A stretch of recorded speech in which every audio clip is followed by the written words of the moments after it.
आज हम सबसे पहले जानते हैं what is the definition of startup. आप जब स्टार्टअप के बारे में सुनते हैं या स्टार्टअप सोचते हैं तो आपके माइंड में क्या क्या आता है? Maybe unicorns, angel investors, hustle, बहुत सारे टर्म्स आपके माइंड में आते हैं। बट एज पर स्टीव ब्लैंक, जिनको स्टार्टअप का गुरु माना गया है, उनके according the definition of startup is आप एक टेम्पररी ऑर्गेनाइजेशन क्रिएट करते हैं और उसमें तब तक एक्सपेरिमेंट्स करते हैं जब तक आपका बिजनेस मॉडल सस्टेनेबल और स्केलेबल नहीं हो जाता। मतलब आपने जो भी थॉट सोचा है, जो भी प्रॉब्लम स्टेटमेंट सोचा है, उसके ऊपर सोल्यूशन निकालने का जब भी सोचा है, तो वो आपका सोल्यूशन कितनी जल्दी सस्टेन करता है कि आप कितने पैसे लगा के और वो पैसे निकाल लेते हो और कितनी जल्दी स्केल करता है, ताकि उस आइडिया में जब आप एक बार सस्टेनेबिलिटी ढूंढ लेते हैं तो उसको स्केल करने के बहुत सारे तरीके होते हैं।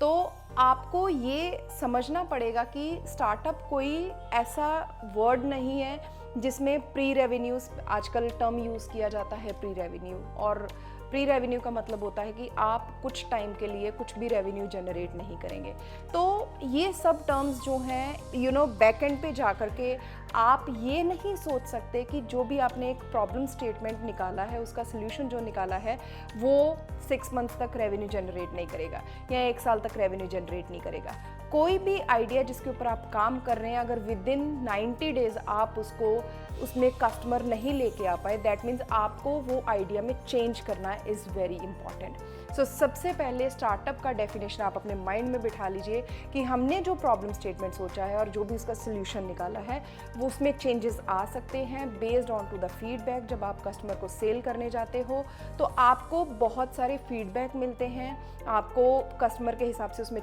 ट्वीक भी करना पड़ता है। So problem statement is one thing जो एक बार आपने आइडेंटिफाई किया वो चेंज नहीं होगा, लेकिन उसके सोल्यूशन देने के तरीके बदल सकते हैं। मे बी पॉइंट नंबर 1, हमने इसको व्हाट्सएप कम्युनिटी के थ्रू लोगों तक पहुंचाया, फिर हमने इंस्टाग्राम के थ्रू लोगों तक रीच किया एंड लोगों ने आपको फीडबैक दिया कि नहीं, हमें ये सोल्यूशन इस तरीके से चाहिए, हमें ये प्रोडक्ट इस तरीके से नहीं चाहिए, हमें ये सर्विस में ये और एड ऑन चीज़ें चाहिए। तो आपका जो बिज़नेस मॉडल है वो डिपेंड कि आपको फीडबैक कैसा मिलता है, आपको वो चेंज करना पड़ता है। तो स्टार्टअप इज़ ऑल अबाउट आप एक बिजनेस मॉडल ढूंढ रहे हैं जिसमें आपको कस्टमर पे करने के लिए रेडी है।